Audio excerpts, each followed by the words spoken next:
तो जय हिंद दोस्तों, आपका अपने चैनल हाई लेवल हिस्ट्री फिर स्वागत है। बहुत ही इंपॉर्टेंट वीडियो आपके लिए होने वाली है। अगर आप कक्षा 10 की तैयारी कर रहे हैं तो यह वीडियो आपके लिए है। रुकिए, ठहरिए और पढ़िए। आपके लिए बहुत ही इंपॉर्टेंट वीडियो आपके लिए हम आज बनाने जा रहे हैं और आपको अच्छी तरीके से समझाएंगे कि मेरे प्यारे स्टूडेंट्स, आपको कक्षा 10 के साइंस में कौन कौन से इंपॉर्टेंट क्वेश्चन है आपको पढ़ने होंगे।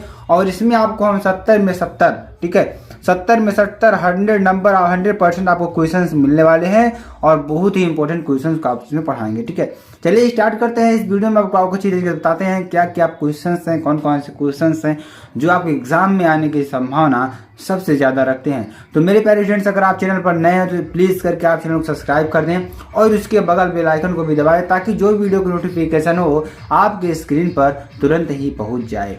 चलिए स्टार्ट करते हैं। पहला क्वेश्चन देखिए क्या है आपका।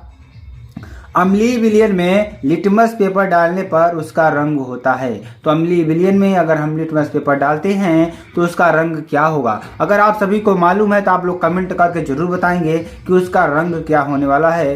तो अम्लीय विलयन में लिटमस पेपर डालने पर उसका रंग क्या होगा। 4 ऑप्शन आपको दिख रहा है, पीला, दूसरा लाल, तीसरा गुलाबी, चौथा नीला। तो आंसर क्या हो जाएगा, लाल हो जाएगा। क्या हो जाएगा, लाल हो जाएगा। ठीक है, चलिए अगला क्वेश्चन देखिए। एक अम्लीय विलयन में मेथिल ऑरेंज का रंग होता है। कोई अम्लीय विलयन है, उसमें अगर हम मेथिल ऑरेंज का विलयन देखेंगे, मेथिल ऑरेंज का रंग कैसा होगा। तो मेथिल ऑरेंज का रंग कैसा होगा। 4 ऑप्शन आपको दिख रहे हैं, नीला, पीला, लाल और रंगहीन। तो आप सभी लोग कमेंट बॉक्स में इसका आंसर जरूर कमेंट करके बताइएगा। ये क्वेश्चन आपके लिए, हम अगली वीडियो में इसका आंसर जरूर बताएंगे। ठीक है, तो आप सभी के लिए है क्वेश्चन, आप सभी लोग इसका आंसर जरूर देंगे। चलिए आगे आपको बताते हैं। अगला क्वेश्चन देखिए। प्रकाश का वेग निम्न में से किस माध्यम में सबसे अधिक होगा। ऐसा कौन सा माध्यम है जिसमें प्रकाश का वेग सबसे अधिक होगा। आप सभी लोग जानते हैं वायु। वायु में भी बहुत सारी ऐसे गैसें होती हैं जो आपके प्रकाश है उसको रोकने का कार्य करती हैं। उसके बाद जल, उसके बाद कांच या निर्वात। तो आंसर की बात करते हैं। आंसर क्या हो जाएगा मेरे प्यारे स्टूडेंट्स का, निर्वात। निर्वात में आपको कोई चीज नहीं रहती है, ना हवा ना कोई कण नहीं रहता उपस्थित, इसलिए उसमें जो प्रकाश की चाल है सबसे अधिक होती है। इनमें से कौन सा दर्पण वस्तु से छोटा व आभासी प्रतिबिंब बनाता है।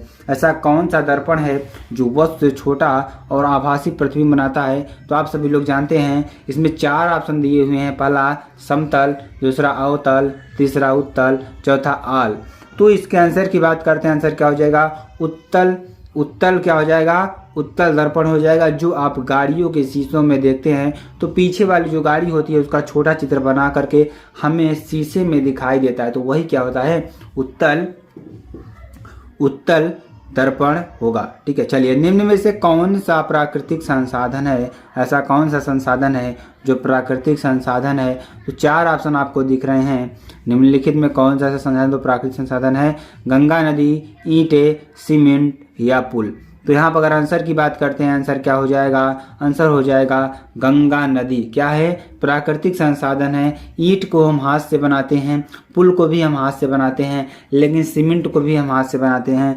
लेकिन जो गंगा नदी है वो प्रकृति की देन है, जहाँ से हमारा पानी प्रवाहित होता है और समुद्र में जाकर मिलता है। तो एल्कीन का सामान्य सूत्र क्या होगा। एल्कीन का सामान्य सूत्र क्या होगा।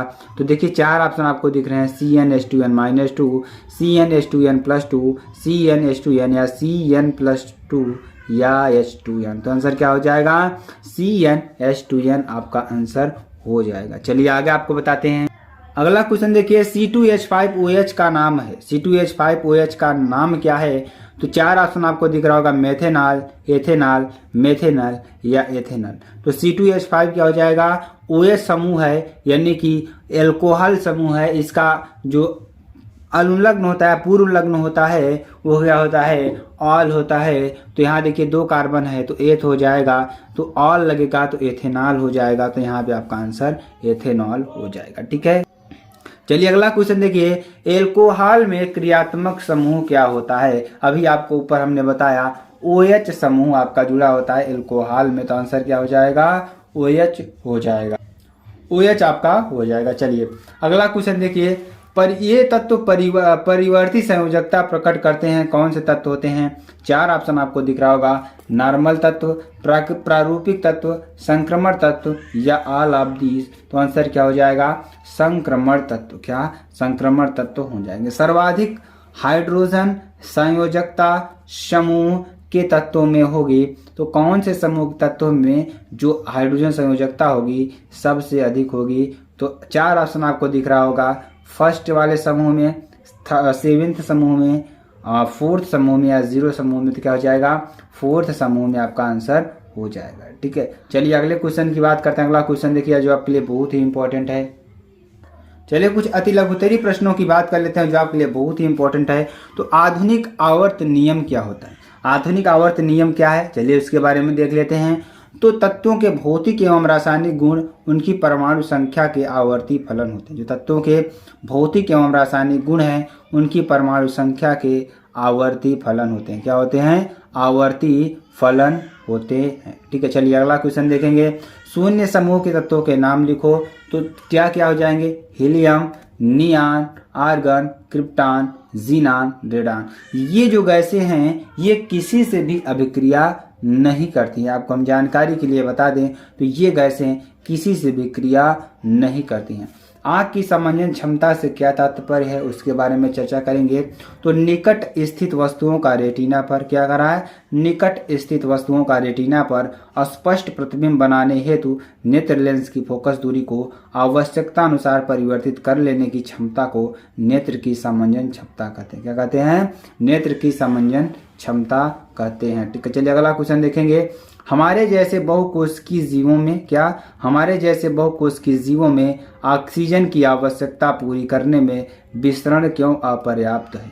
क्या कर रहा है कि हमारे जैसे बहुकोशिकीय जीवों में ऑक्सीजन की आवश्यकता पूरी करने में विसरण क्यों अपर्याप्त है? तो यहाँ पे अगर आप आंसर देखेंगे तो हम जानते हैं कि बहुकोशिकीय जीवों में, किसमें? बहुकोशिकीय जीवों में समस्त कोशिकाएं वातावरण से सीधे संपर्क में नहीं होती। जो समस्त कोशिकाएं होती हैं वातावरण से सीधे संपर्क में नहीं होती है, अतः सरल विसरण समस्त कोशिकाओं की आवश्यकताओं को पूरा नहीं कर सकता है। क्या नहीं कर सकता? जो सरल विसरण है वो समस्त कोशिकाओं की आवश्यकताओं को पूरा नहीं कर सकता है। ठीक है, चलिए अगला क्वेश्चन देखेंगे। हृदय के किस भाग में शुद्ध रक्त और अशुद्ध रक्त प्रवेश करता है? तो बाएं आलिंद में शुद्ध रक्त प्रवेश करता है और दाहिने आलिंद में अशुद्ध रक्त प्रवेश करता है। चलिए अगला क्वेश्चन देखेंगे। अगला क्वेश्चन देखिए, पोषण के आधार पर जीवों को कितने समूहों में बांटा गया है? 2 आंसर आपको दिखेगा, स्वपोषी पोषण, विषम पोषी पोषण। आपके 2 इसके आंसर हो जाएंगे। कितने समूह में? 2 समूह में बांटा गया है। कौन कौन से? स्वपोषी पोषण, विषम पोषी पोषण। जैव प्रक्रम किसे कहते हैं? तो वे सभी प्रक्रम जो सम्मिलित रूप से अनुरक्षण का कार्य करते हैं जैव प्रक्रम कहलाते हैं। कहने का मतलब कि वे सभी प्रक्रम जो सम्मिलित रूप से अनुरक्षण का कार्य करते हैं उसे जैव प्रक्रम कहते हैं। कौन सी शिरा में शुद्ध रक्त पाया जाता है? तो पल्मोनरी शिरा में शुद्ध रक्त हमारा पाया जाता है। तो मेरे प्यारे स्टूडेंट्स, अगर आपको वीडियो पसंद आती है आप चैनल को लाइक, शेयर, कमेंट, सब्सक्राइब कर सकते हैं और बिना सब्सक्राइब किए हुए आपको जाना नहीं है। फिर मिलते हैं नेक्स्ट वीडियो में नए टॉपिक के साथ। तब तक के लिए जय हिंद,